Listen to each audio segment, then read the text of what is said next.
Welcome to the Wednesday Night Podcast for the SC Hub. My name is Munster Mash, your regular host.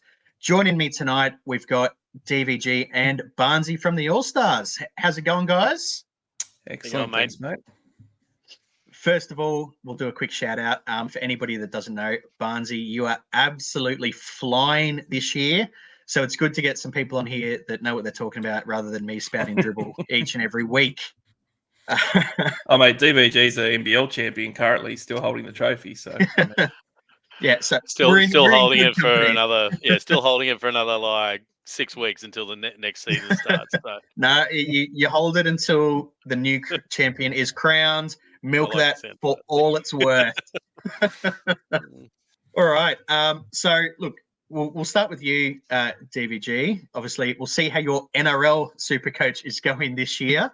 And then we'll dig a little bit into yourself, Barnsey. So how have you gone? How did you go this week? So this week, score of 1,129. Look, got hurt by a number of different things this week. I was a Teddy captainer. He sort of, look, obviously the wet weather and playing in Melbourne, hindsight's a thing. Should have just thought about those sort of things more. Really frustrating. I told so many people that I was thinking about captaining Damien Cook early in the week, just going early and doing it. Had I known he was going to be goal kicking, I just, that wouldn't have even been, it just would have, I didn't know his goal. I didn't know if anyone else knew that, but I didn't know he was going to be goal kicking. So, that was a killer, not knowing that. Look, overall rank, I'm sitting at 8,963 now. Look, at round 10, I was at rank 705. Was really flying early on. I was inside 1200th for 5 or 6 rounds, and then look, things just all sort of started unraveling a bit after that. After Origin 1, I got bashed really bad that week. After I was really well planned, and I just got bashed after Origin. Like, I lost a whole heap of people that were going to come back, injury, suspension. I think I was 2 or 3 short that week.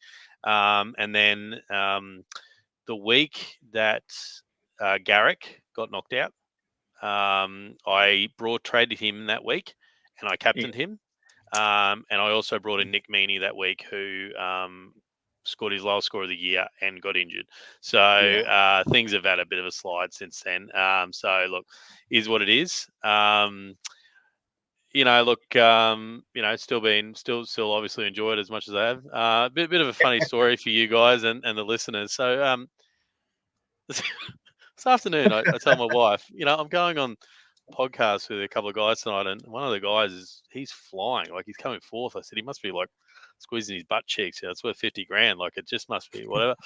And she's like, oh yeah. She said, oh, so where are you coming? And I said, 8,900. And she's like driving, and she looked at me. She said, I thought you were good at Supercoach. And I was like, the sledge from the missus. That's it's pretty upsetting. I was going to go, hey, there is 150,000 people playing this year. So 160,000. 160,000. There you go. So so look, obviously not as good as our esteemed guest, Barnsey. Nice to see you wearing your colours, mate. Both of us come off losses this week, but we're both wearing our colours. So nice to see. It's all about the week ahead. That's right. Onwards and forwards. So how did you go this week, Barnsey? Where did you end up sort of scoring? I ended up with a 1,424. Turbo captain, made it super easy. I actually started off pretty slow. It was pretty average to start with, and kind of hinged a fair bit on that turbo captaincy, obviously. So that's a big part of it. So, I mean, that was the plan in that bye round, though, to get Turbo in, and for that 2 weeks to probably leave the captaincy on him, and I stuck firm on it, and back-to-back weeks that's worked out. And the first week in particular, it was pretty low ownership. So I even think that this week, a lot of the appeal was keeping it on him was, I'm pretty sure that it was like 2 out of 3 of the top 1% or something didn't have the captaincy on Turbo. And there was or didn't own him even. Like, it was, I can't remember the exact number. I think that 60% of the top 1% did not own Turbo. So that was still huge for me, and it was a calculated guess that it would be something like that. It worked out quite well. So I moved up to number 4. and came in from 14th. So great. Wow. Planned on going.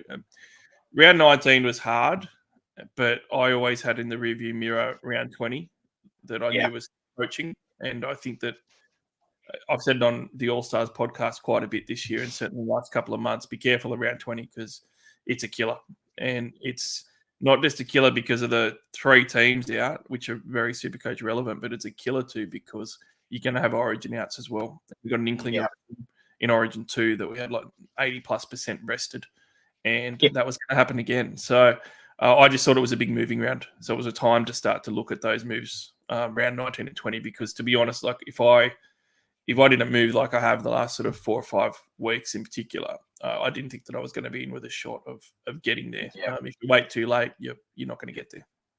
Yeah, it's all about timing your run sort of towards that top end, and it certainly looks like you're making that at the moment. So yeah, well done. We'll just cover a few things first, just to, I guess, get some stuff out of the way. So first of all, we'll cover some NRL news. One of the big news stories this week is whatever the hell is happening with Bateman. I don't think anybody is quite sure whether he's staying with the Tigers, going to the Super League, or what exactly is happening there. I'm sure we'll see more coming out of that in the coming days and the coming weeks. That's a schmozzle, isn't it? Like I couldn't believe it when I first read it. I didn't think he was a great signing to begin with. It might be a little bit off-putting for people, but it's funny. Like I don't want to. Bateman's got a lot of fans and he's got a lot of talent, but I think in 10 years' time, when you look back at John Bateman's career and everything's settled down a little bit, what we're going to be left with is one stellar season and then a lot of question marks over several others. And I think that's just continued on now. He had one stellar season at Canberra, and people forget even the next season he wasn't as good, but he also only played half the year or something.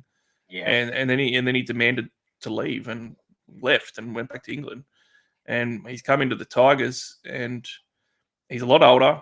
He's got a lot more wear on him, and he never struck me as somebody who had leadership in the sense of the word that was going to lead a struggling club and get them performing better. And he fit into Canberra pretty well because they were in a grand final and stuff like that. They're a good team. Tigers needed a different type of leader, and he just never struck me as that. He didn't, and his attitude and his actions have never struck me as that. And I didn't think it was a good signing. So I think he's gone, and I don't think there's any way he's returning.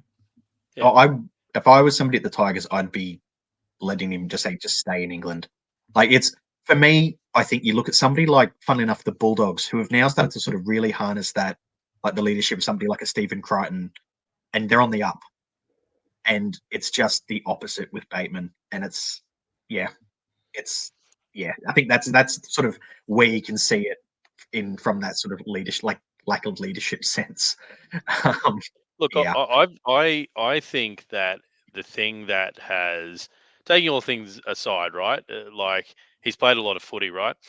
The thing that the Tigers just needed, if you didn't need leadership, you just needed someone to do a lot of the little things right this year. And his discipline was appalling in so many games this year. Like he let him down so many times and gave away so many penalties in critical things. And it was just the last thing that young club, that are trying to really rebuild for the future needed. They needed someone to take those young forwards under their wing, show you want to teach aggression and all that sort of stuff. But he just did a lot of really stupid, idiotic things, which for the amount of money, look, I really don't know how much the Tigers were paying him, but like from memory, I think it was 700,000 or 800,000, wasn't it?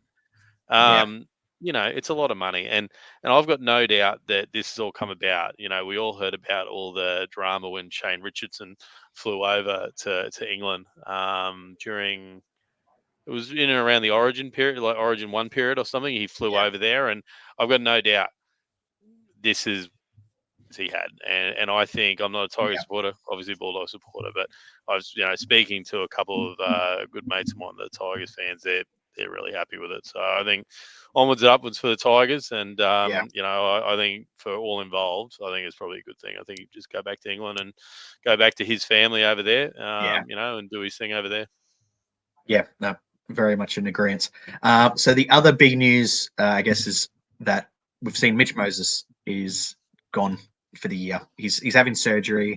and the Eels have pretty much put a line through him. They're happy for him to come back in the preseason, ready for the new coach, which we'll dive into, I guess, the super coach implications of where the Eels go from here. I think that's going to be something that we really look at and we talk a bit in a little while. The other big news for a lot of people that did grab him, Charlie Guymer's out for the year as well.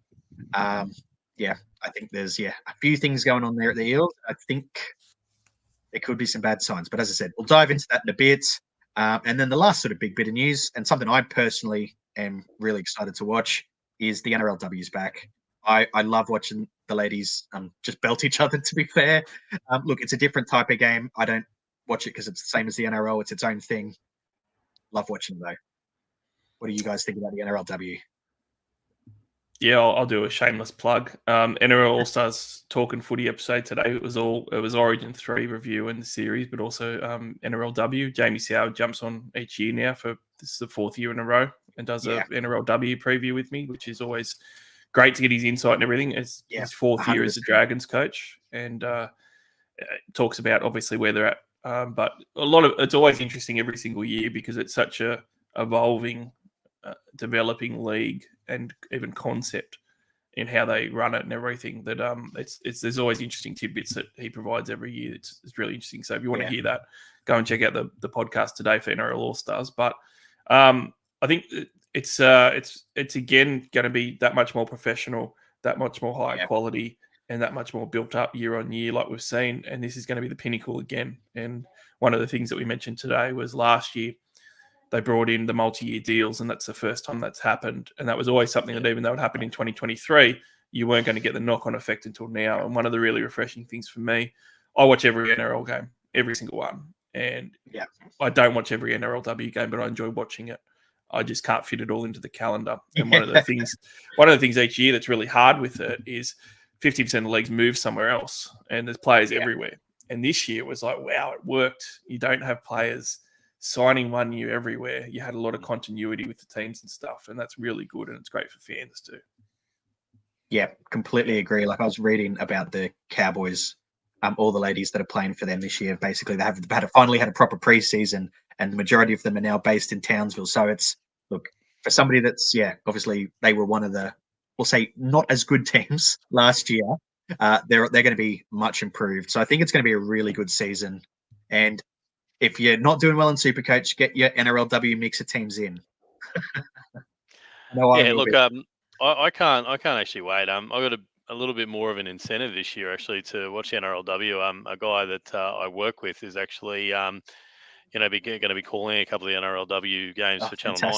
It's one of his sort of big breaks, and doing it, and I love to see it. Look, I've actually just I'm not going to call it a break, but I've actually just got an opportunity to start calling some rugby league myself recently in the Brisbane A grade competition, and calling my second game actually under lights this Saturday, which I'm really looking forward to. But seeing that bloke get his opportunity to get a contract on the big stage, it's going to be really big for him. And we do know the NRLW is just, we constantly talk about the NRL being the opportunity for expansion within the game that we love, but it's really the NRLW which is our pathway to expansion in the game that we love, right? And coming from me, like my love of rugby league, and this isn't like a common thing for a lot of people, but my love of rugby league comes from my mum.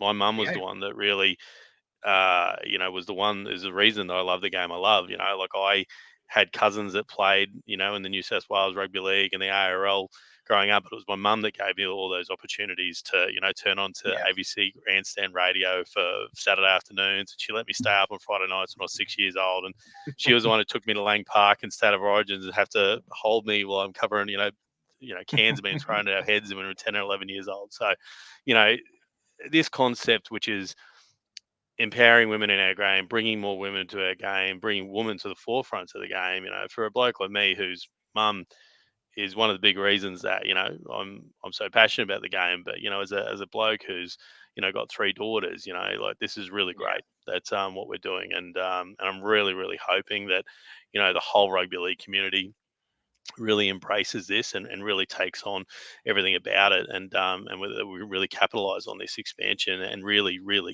sort of become the number one game in Australia. So, yep. Hopefully, yeah, it's going to be a really good season. Anyway, look, we're here to talk Supercoach rather than NRL, so let's dive into it. Look, the big thing this week is everyone seems to be scrambling to basically get Nathan Cleary in. He's obviously come back and looked good coming in the first week. So are you guys moving heaven and earth to try to get Nathan Cleary this week? We'll start with you, DVG. I mean, I don't need to move heaven and earth because I've sort of been working towards this for 2 weeks. I brought in Geimer, of course, 2 weeks ago for him to get injured. But look, I'm not like a couple of people, who knew some of the moves I was doing sort of said, you must be absolutely devastated what happened. I'm not as worried about that with the Geimer thing because he essentially now becomes like a loop for the rest of the year. He's not someone I'm going to upgrade. He's just going to be someone that sits there. I won't touch for the rest of the year. But look, before I make trades this week, I've got around about 500,000 there banked. I've just got to work out who is the best person to bring him out for because I've sort of got Cody Walker and I've got Dylan Brown. So I've already got some duels sort of there that I can work with. I don't want to trade one of them out. It's whether or not I trade Galvin out, or I've got actually Jai Gray up there at the moment. So it's whether or not I trade out Jai Gray for that, or whether or not I trade out, Armstrong, another person I traded in that got injured. If I trade out Armstrong and move Gray down, there's a few different options I can do. I was just conscious about how bad I was traveling when all those things went wrong and the amount of trades I had left. So what I did is I played a focus on trying to have duels. So I had as much flexibility for the rest of the season as I could. So people, when they look at my team, they go, holy crap, how come you got so many duels? But it's just purely a tactic because obviously overall now I'm dead and gone. But from a head-to-head league point of view, because I had such a strong start to the year, I'm running 4th and 7th in my head-to-head league. So I've still got an opportunity there to capitalize on the year. So I think that you do get Cleary in above all else this week. So I do think he's a must. And I think that some of that as well is because, not to get in too much because it'll go for too long, but there's positional scarcity, but then there's also the positional variance. And like you look at somewhere like front row, and if you got Max King instead of Payne Haas, there's not that much variance in points. But if you've got a halfback that's 4 rungs below Nathan Cleary, the variance there in points is massive. And he is by far and away the best halfback. There will not be anybody better than him for the run home. Yeah. Hines obviously had the opportunity to be that, and he has. He's actually beaten Cleary the last couple of years, which people forget. He's not there now. So he's the guy. And he also is the guy who I wanted to see him play last week because I think it was, I'm not going to say crazy, but I thought it was a little bit premature for people to jump on him last week like they did. It obviously paid dividends, but the last time he came back, he got injured and was out for 10 weeks. So I was never going to do that. He looked fantastic. He scored fantastic. It ticked all the boxes. And now he's coming up against the Dragons this week, and he's probably the best captaincy option of the week. So I think you will be left behind. Sometimes there are times where you can go against the pack and it works, but it's got to be calculated. Other times, you have to go with the pack or you're going to get left behind, and that's this case here. No, I completely agree. You talked there a bit about the variance. We saw it this week just gone with Jerome Hughes, who is pretty much the second best option.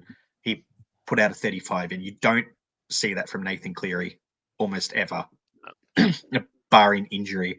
And the run home for the Panthers is so good. He's going to be it's a captaincy option almost every week.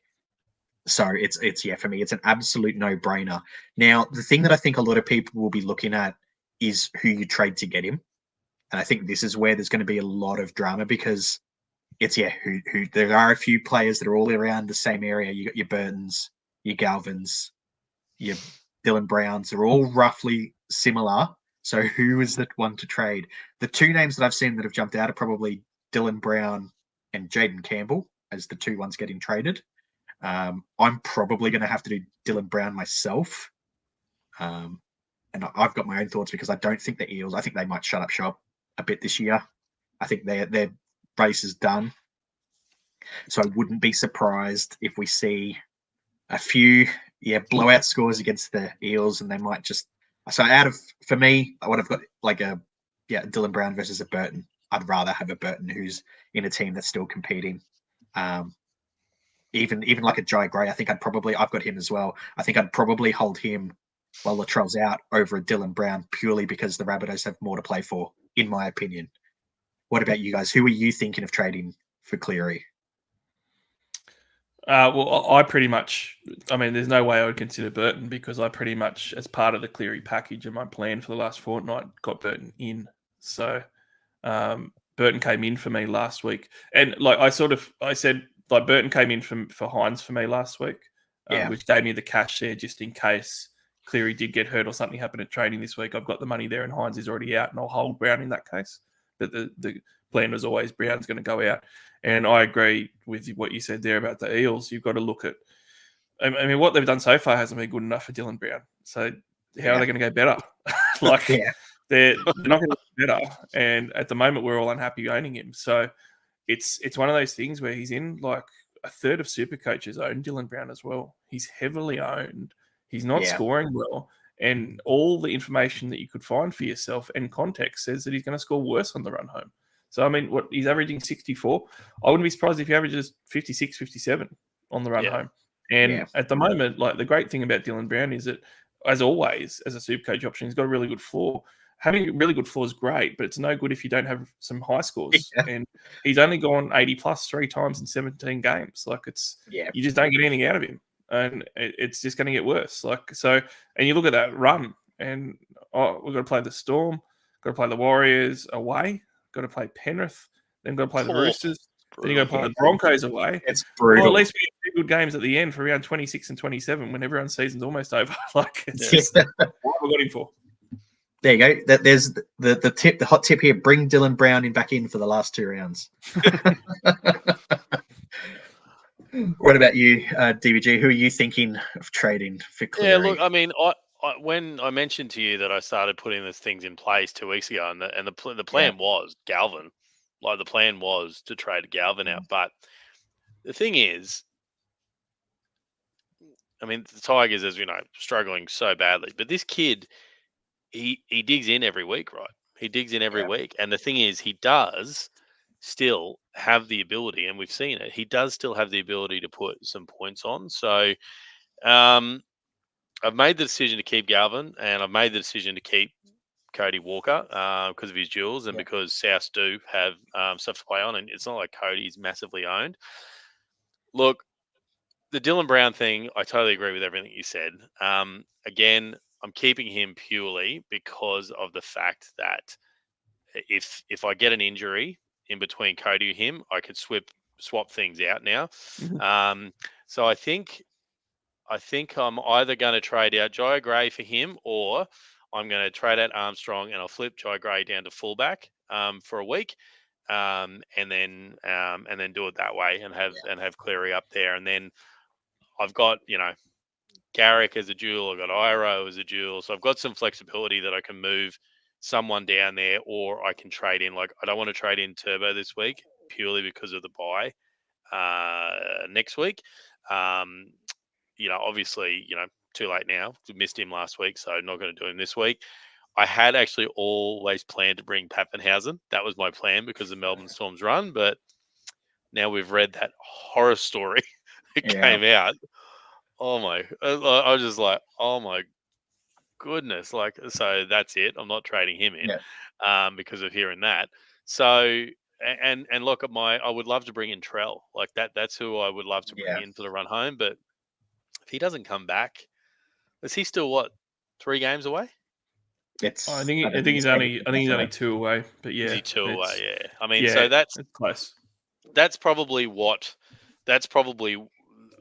that move I want to bring. Like if I'm not going to, because I've got Tedesco, Edwards is now obviously off the I was a long time Edwards owner for the whole thing. It's the reason when I was going well earlier.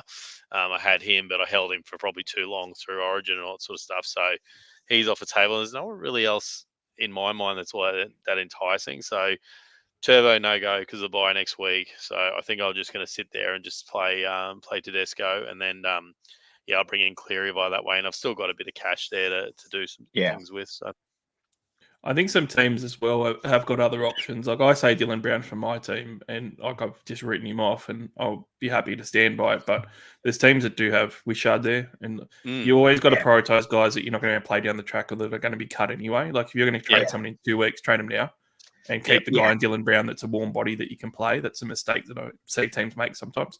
So I think some teams have got an easy out with Wishart. Even if he plays this week and Munster pulls out of Jersey 20 and doesn't play, he's still to break even at 60 and he's still gone the next week. You know that. And Jaden Campbell's another one too. Like I would really consider whether you want to keep Jaden Campbell for the run home. Now somebody might decide he scored so well and he's such a good pod. I think he's wrapped that job up and security's fine. If you make those decisions, that's fine. But if you're unsure, then he's the guy to go as well ahead of some of these other guys because he's worth over $800,000 now. He's maxed out, and you're getting an extra $200,000 to get a second gun in a trade that you're not going to get from a Dylan Brown going out and so forth. So there's these low tier guys that you don't really want or you're not sold on that would go first. But out of the guys that everyone's keeping, I think it's Dylan Brown. And I said last week, DVG, that I'm choosing Galvin over Brown all day because Galvin scored hundreds and. Like similar to the Eels, but the reverse. Like the Eels can't go any better, whereas the Tigers can't go any worse. So, like if he's already been scoring pretty well, they can't go down to 19th on the ladder or 20th. They're already going as bad as they can go. They're gone. The only way is up for him, and if he just stays the same, it's still pretty good. I think the other person, if I was a Sam Walker owner, I would be comfortable trading him out for Cleary, and that is purely because of the fact that they have that bye. So, obviously that Roosters bye, I think, aligns with the first week of head-to-head finals. So, if you've got a head-to-head focus and you've got a Sam Walker, and we obviously know that while Sam Walker has this incredible ceiling, we also know that he does have these scores of 30 and 40 in him as well, as we saw in the game on the weekend. So, like, if I was a Sam Walker owner this week, and that was my decision, I'd be very comfortable doing that because I know that they've got that buy coming, and I know that Cleary will, I would have all my money on Cleary outscoring him by significantly on the run home. So, he definitely will. I think that the Sam Walker people, there's a lot of them in the boat of Sam Walker, Jerome Hughes, and that's a decision. Mm-hmm. And I've said to so many people, like, you could flip a coin on that one. I think immediately Jerome Hughes is better. But I think that longer term, Sam Walker could be better because that last 4 or 5 weeks of the Roosters draw, the last 4 weeks is very good. Very good. Sam Walker will carve that up. So, you got to sort of look at, do you need long term or your head to head player that needs the short term? And that's probably the Hughes versus Walker decision.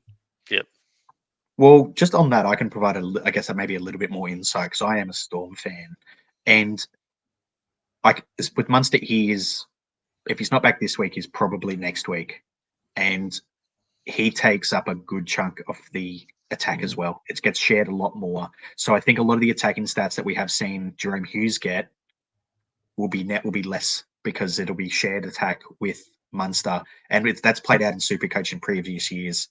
Like it was, I think, about before Hines moved up to the Sharks, Jerome Hughes had that year where he was probably the second best halfback.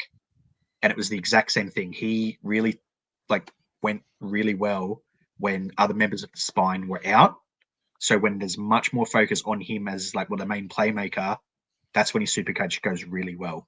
But when there's more chefs in the kitchen, he definitely knows how to pick and choose his moments, and that's what he'll do more so. So I don't actually hate the shout if you had a Sam Walker versus a Jerome Hughes of actually trading Jerome Hughes instead. I don't hate it at all. Jerome Hughes got 123 break even too. So, I mean, it's not like he's not going to drop cash, and he's worth more than Sam Walker too. And it's interesting what you say too, because I've mentioned that as well. And it's not just it isn't just the attack getting shared around. Like Hughes will not get the ball sometimes when he wants it. Right now, Wishart's not overcalling anyone, and Munster will overcall Hughes, and it happens. And that's going to be frustrating for owners because Hughes will take a back seat, and Hughes only a year or two ago was basically a buy round special because you got him when the Storm players were out. Yep. Yeah. The other thing is there now, whether or not we want to believe this news that came out during the week, but there obviously is now some mail that's come out on a pod this week that's apparently the Storm are looking at resting. Is it round 26? Yeah, grand final week for head to head. Yep. So that's that's and it does make sense. They are obviously in a very, very commanding position on the NRL ladder. Not a lot of them actually had that many rests outside of their injuries and all that sort of stuff this year. So, with that in the back of your mind as well, you obviously don't want to have too many of them because we know what's happened to the Panthers players when they've already had, this position locked up. So there's every chance that this mail that's come out is very true. So for those of us that are in, for those of you guys that are in those commanding positions, that's something you got to weigh up too, because if you're low on trades and then you've got one of these players, all of a sudden you may lose him that week. And I think a lot of teams there's a lot of combinations of Eli Katoa, Grant and Hughes where you've got those three players. So those teams will be much better off getting rid of Hughes. And I'd normally take it with a grain of salt on that type of rumour because he's pretty far away as well. But the problem with it is that the context adds up because it's not just resting them, it's avoiding the travel to Townsville in round 26. And the travel, people probably don't understand the amount of planning and stuff that goes into preparation around travel is huge in professional sports, and especially the NRL. The travel can take a massive toll, and including on just the guys getting rehabbed and guys that are carrying injuries and stuff, and all, just taking that Townsville travel out of it, I think it makes too much sense for it not to be true. Yeah. Now, just while we have been talking about, I guess, Storm injuries, we have had a little bit of word out about certain fullbacks' foot this week. This isn't actually a shock to me that we've sort of had a bit of news that Ryan Pappenhausen's been potentially getting injections each and every week to play. I unfortunately went the pod route when it was Pappenhausen versus Tedesco for the buys. I went Pappenhausen instead, and it's backfired in my face ever since. It's as somebody who's watched him a lot closer maybe than others over this time. I thought, you know what, maybe he's just working his way back in, but maybe there's more to it than that. So I personally would be warning everybody off. Do not touch him, even with the good draw. I wouldn't do it. Fullback's too valuable. Yeah. No, it is. No. I would rather have a punt on somebody like a Reece Walsh over Pappenhausen for sure. And I'm an owner of Pappenhausen. Yeah. Do you guys find it weird that with this news that's come out and with everything that Pappenhausen's gone through injury-wise over the last 4 to 5 years, are you slightly surprised that they are necessarily playing him through this sort of thing? I know it's a variable play. I've had this condition before, so I get that you can actually get through it. But then playing a professional sport at the level of the NRL, is a really different thing. And they've got Falago. Now, I'm not saying he's Pappenhausen or whatever, but he's also he's a pretty handy player. Like, he's a pretty handy player to have there. I just found it funny that it's clear when we see Pappenhausen playing, he is not the Pappenhausen that we know, this explosiveness and all that sort of stuff. And you think that with the Storm, with the position that they're at and that the finals are there, that this particular injury, if it is that particular injury, rest, a big core component of the recovery of this is actually, rest. I just would have thought it was a little bit weird that if everything that is true, which sounds like it is, that they're playing him through when they've got someone like Falago there. But I think on the surface, that makes sense that it seems weird. But if you unpack it a little bit, some of the reasons why we're seeing Pap how he is now might be because of the amount of football that he's had in the last couple of years. Yep. And that might be a concern for Craig Bellamy. And I think it's 100% a concern for the player. When you haven't got that continuity and that form, you don't have the confidence either. So it's a really fine line because you rest him now so he's good for finals, but then he comes into finals and he's got no continuity in form and he's got no confidence. And Ryan Pappenhausen, without those things, you might be better off just having Falago and just shelving him. So I think that what you'll find is that maybe if they decide that it's an issue, that he maybe rests around 26 and 27 rather than 1 week. But now they're still fighting for that top spot, and they're also fighting to get Ryan Papenhuyzen back to form that they're going to need him in to win the premiership. Yeah. So it's we've started having a bit of a chat about it. So we might just go a little bit more in depth with his fullback choices, because I do think it will be so crucial for the run home. Now, there are a few people like yourself, DVG, who haven't got Tommy Turbo yet.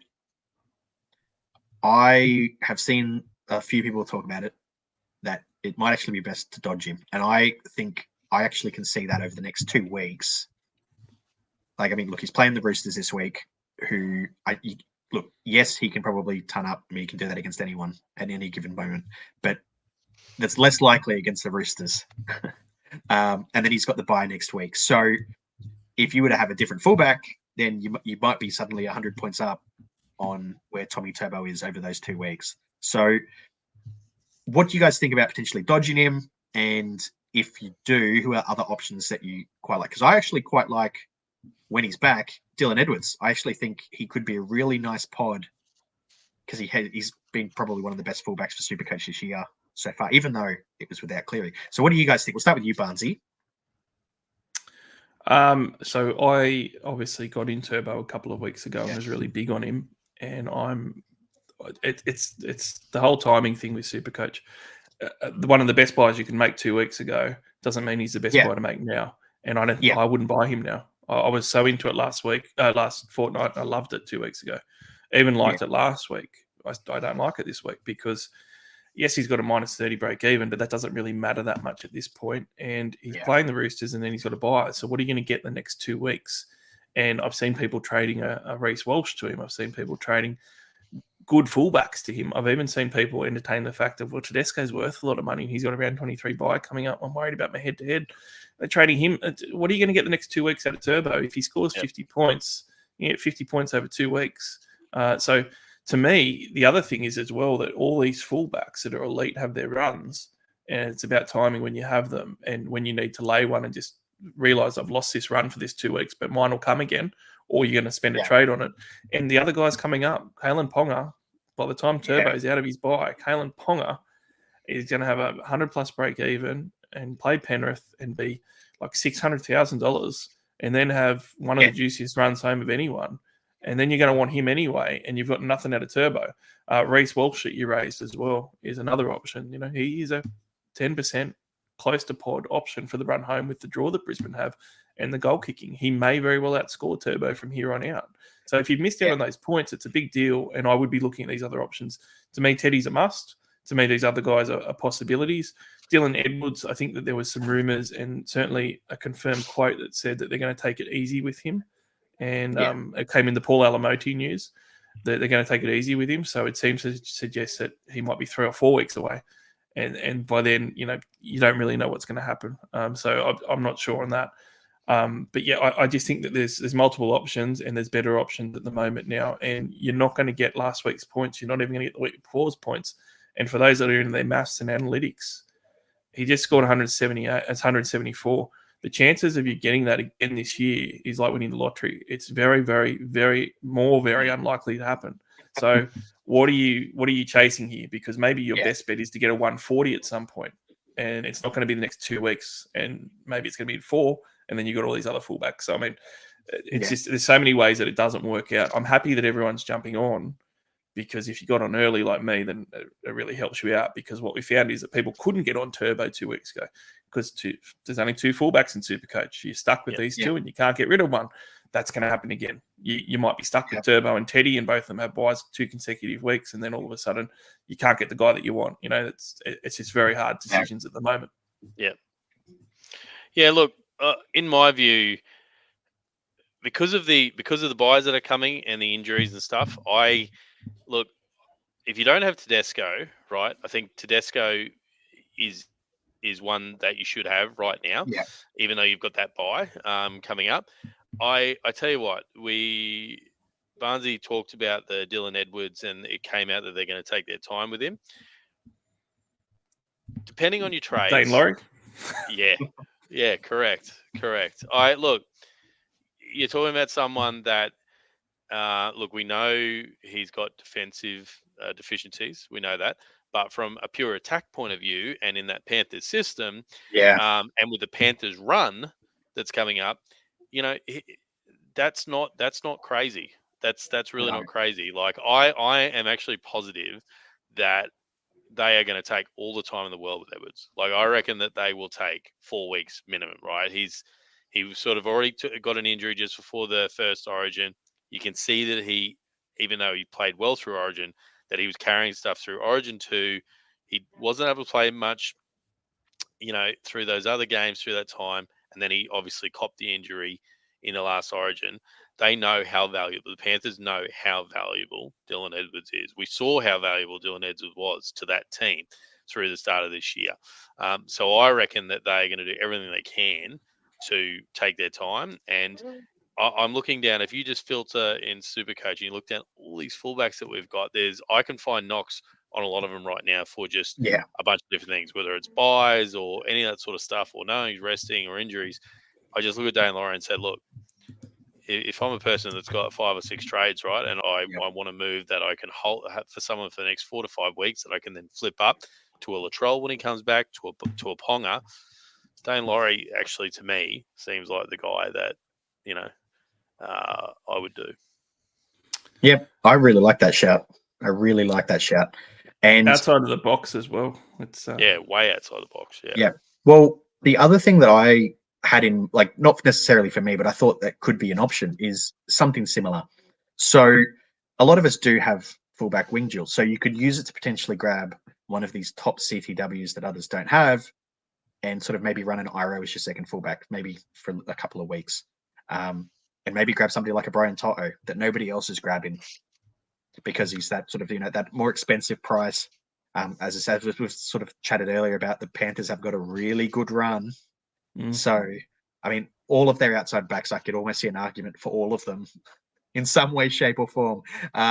So, yeah, I mean, I don't see many other people jumping on Toto at the moment. I don't think it will happen because of the price. I think it's a genius move. Yeah, I think it's a good option, and it's a real strategy that people don't think about, where the duels allow you to have time to make the decision.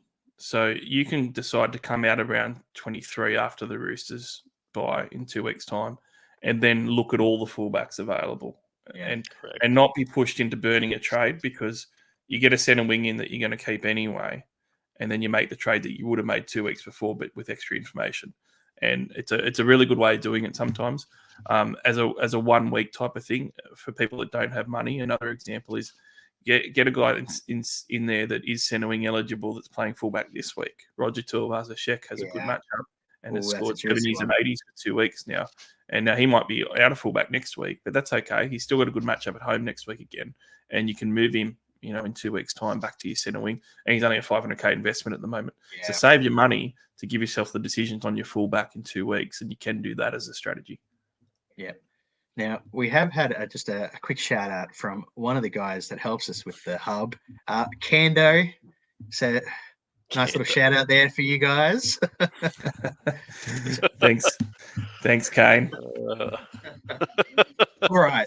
Now, look, we'll start to wrap up a bit. And one thing that I have like to ask a few people this year, or at least have started to ask, is what things have you taken this year, I guess, that you'll take as learnings potentially for next year? It could be something you've done wrong, something you've done right, either way. And on this, Barnesy, obviously you've done a lot more right than bad based on your position. If you don't mind sort of giving us, I guess, maybe like a little bit of insight into your thought process behind certain things. I know you have covered it on All Stars, and I recommend anybody that wants a more in-depth listen to it, go listen to it there. It's a great listen. We'll start with you, Barnesy. So what I guess, is there anything that you think you've seen people do wrong, do right? Yeah, let's hear it. From what I've seen people doing wrong that maybe might be learnings and stuff. I mean, look, it probably comes into the things that I've done better this year than what I have in prior years, and mistakes that I've made before. They're obviously mistakes that everyone makes. So, I mean, depth and planning sounds really cliche, and it's like, oh, everybody knows about depth and planning. Well, they don't, because I've been looking at the top 10 and top 20 and stuff the last sort of month, and there's teams in there that look like head-to-head teams, and I'm not, begrudging anyone in there or trying to, talk down to anyone. Like, it's worked for them, but there's teams there with no depth, and that's an issue in these type of seasons. This is a season with the most carnage that I remember.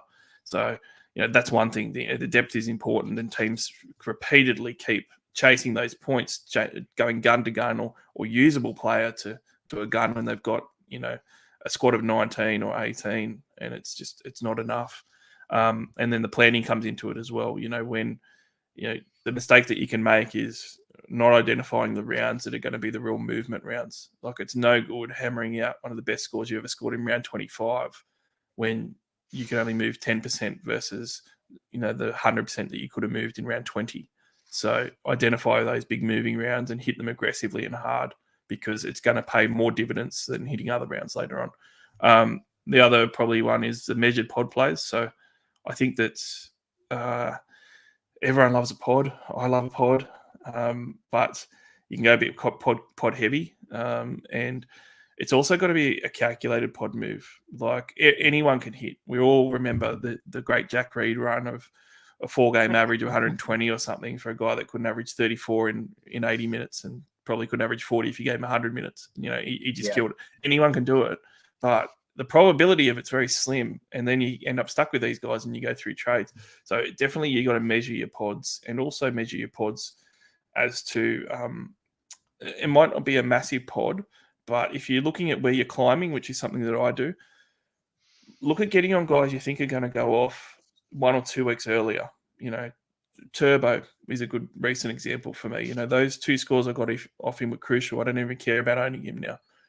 Greg Marju, I jumped on before he did any good scoring, and he scored back-to-back weeks, 3 tries between the 2 weeks, and had those 2 big scores. Everyone got on him, but getting those scores earlier was key. So I think that's probably a few things. And then the other thing that I did differently this year that I haven't done in prior years is I almost a bit more freedom in how I was looking at things. You can get really drawn into, especially when you look at it too much, putting yourself in a box where you've got to do this, you've got to do that, you've got to do that, and you just have the one way of thinking. And what I mean is, like, if I look at, I ignored front row forward as a position. Yeah. And every time I looked at my team, really for the first 3 months of the season, I went, that looks shit. You need to fix it.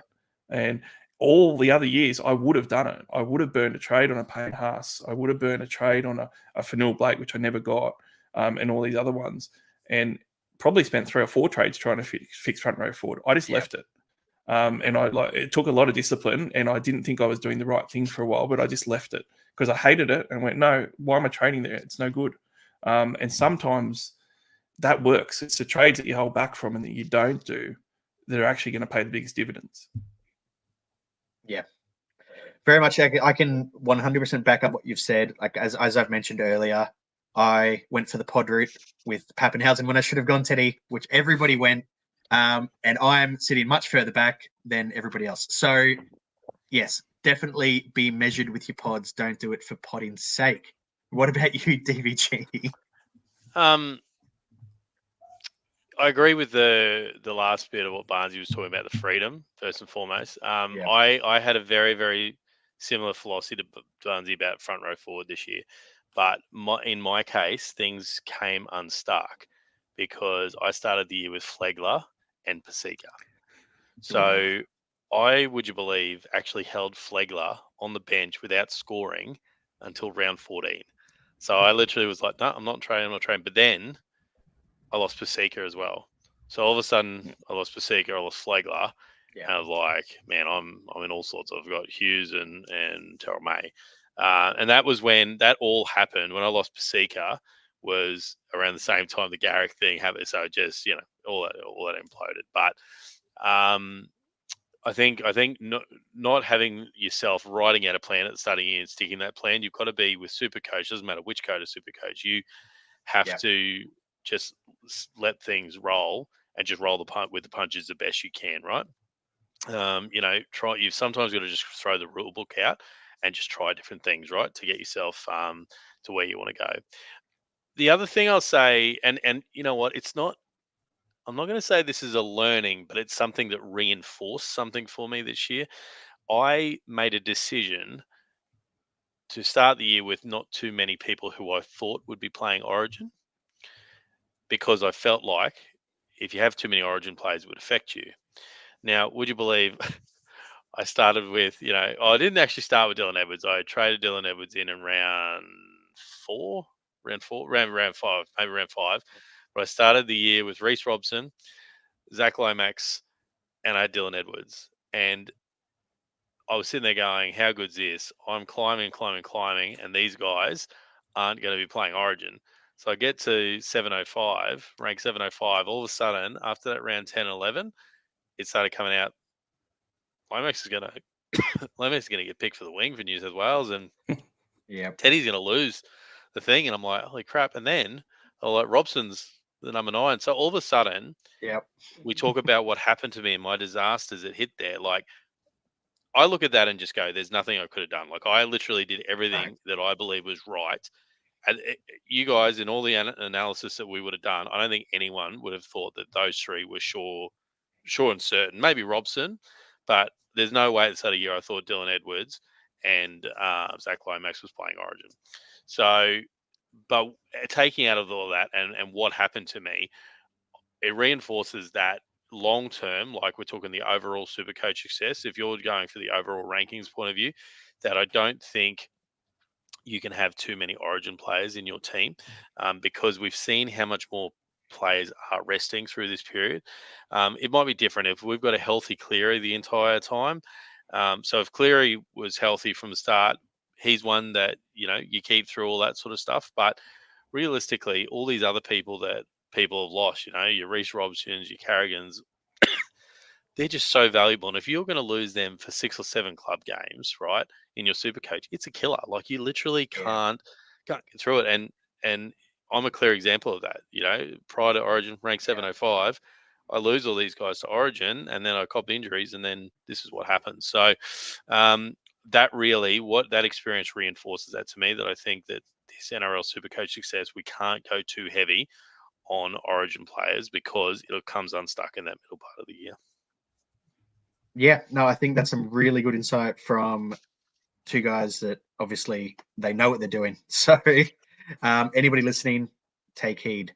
Now, we did get a put a shout out for a few questions from the Discord earlier, but they are basically tied into what we talked about. So one of them is around having a front row forwards of May, Fainu, and Hughes as their sort of actually their plain front row forwards. We've sort of talked about it. It's not really a heavy position. Would you guys try to go up to somebody like a Haas or an AFB to try to give yourself a bit more depth, or do you think just ride it out? I don't think you can ride it out with those ones, particularly because like May's value is going to dip significantly as soon as Jared comes back, and it might be a few weeks away, but it's going to come. And Fainu is someone who's really good. Like, I've got Fainu at the moment, and he's great depth for me because I've got Barnett there now at front row forward, and if Barnett's out, I can switch him up and Fainu can cover. Otherwise, I probably wouldn't play him. And you just can't play Hughes. You cannot trust Hughes. We've seen that all year. At this point of the season, I think you could ignore those sort of things earlier, and certainly I did. Like, I played those three guys for a lot of the time the first few months, but at this point, it's just too hard. So, I think that you can trade there and not worry about burning trades. But it's also a point where Fanua Blake is really good value. So even if he has an average season, you're paying $600K. You're going to make money out of going May to Fanua Blake and alleviate that risk. Or you can find $250K easy enough with some downgrade options like a Casey McLean and stuff to get a Hughes up to a Fanua Blake. So I think that you need to, even if you just look a bit outside the box. Like, Tapine hasn't been talked about very much. Like, I got him for $575K round 12 or something as my first front row forward trade, and just said, well, I'm going to have one there at least and just roll with him. There's other guys there as well. Short answer, yes, you need to at least make one trade there to give yourself something. Yep. I like the Tarpany shout out. When Pasika went down, I went Pasika to Tarpany, and I haven't looked back. He's been just really solid. Ricky does seem to have this history of upping his minutes towards the end of the year. I don't know what it is. It just seems like he plays him no minutes and it then ramps him up. I think any of those options we talked about was great. If you got the money, Barnett is the go. What about the He's got rumours of goal kicking? Have you heard those? Oh, if he goal kicks no. again, Oh, Completely I unsubstantiated, but as a Barnett owner, I certainly listened, and I'm I hopeful. know. Oh, after God, that imagine that. awful effort from CHT, I don't think he can go wrong. And oh, what a shocker! But yeah, no, Barnett is. Look, I have a lot of love for that man. He's a very good. I don't have him, but I've had him in the past, and he's always done me good. So from a Supercoach perspective, love the guy. The other question we've got was, funnily enough, actually talking about potentially doing a trade of D-Bags to Dane Laurie. So I think we're all pretty happy to say give that one a tick. So go ahead and do it. Yeah, Yep. I really would. I mean, obviously, you've just got to be conscious that, you've got to have the trades in a few weeks' time, or be prepared that you're going to lose him maybe in 4 weeks' time. Yeah. But I mean, if you're looking for someone to really, be a point of difference now, who's definitely got scoring upside in a team that's got a very good run for the next few weeks, he's it. So yep, you can't be stuck with him at fullback though. So like DBG said, you got to listen to that. You have to have the trades to be able to get him out. One of the things that I think is off-putting for people is that they're looking at his break even as well.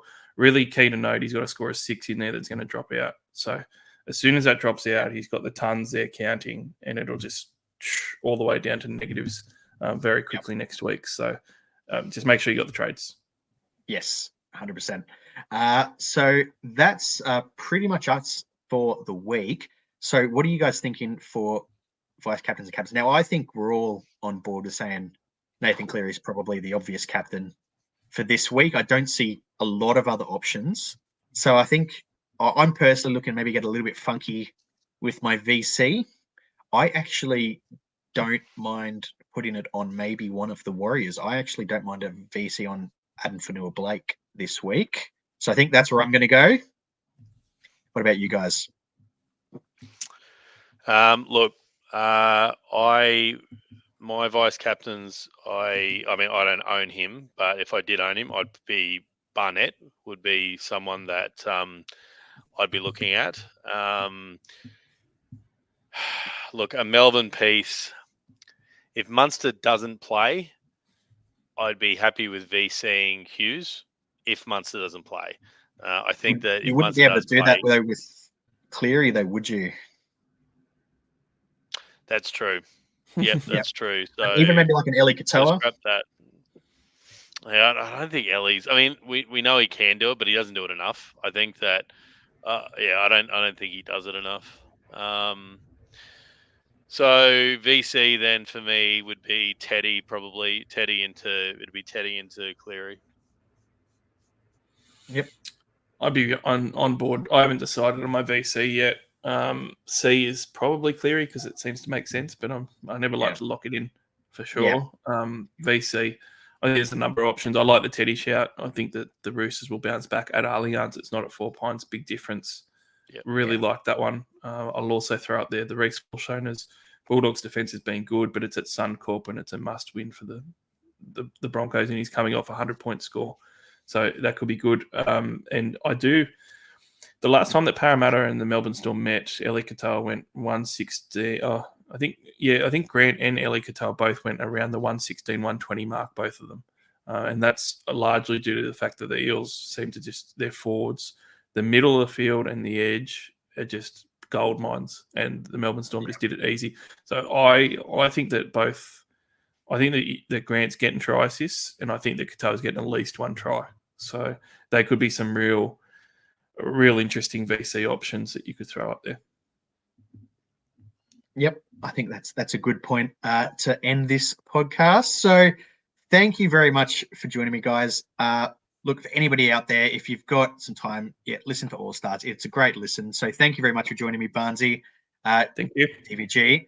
I think we can I don't know if it's a breaking news, but we know that you'll be at least involved with the podcast for the SC Hub for the NBL season coming up. Obviously, defending your title. So very nerve-wracking. We'll be hearing from you much more in the coming weeks.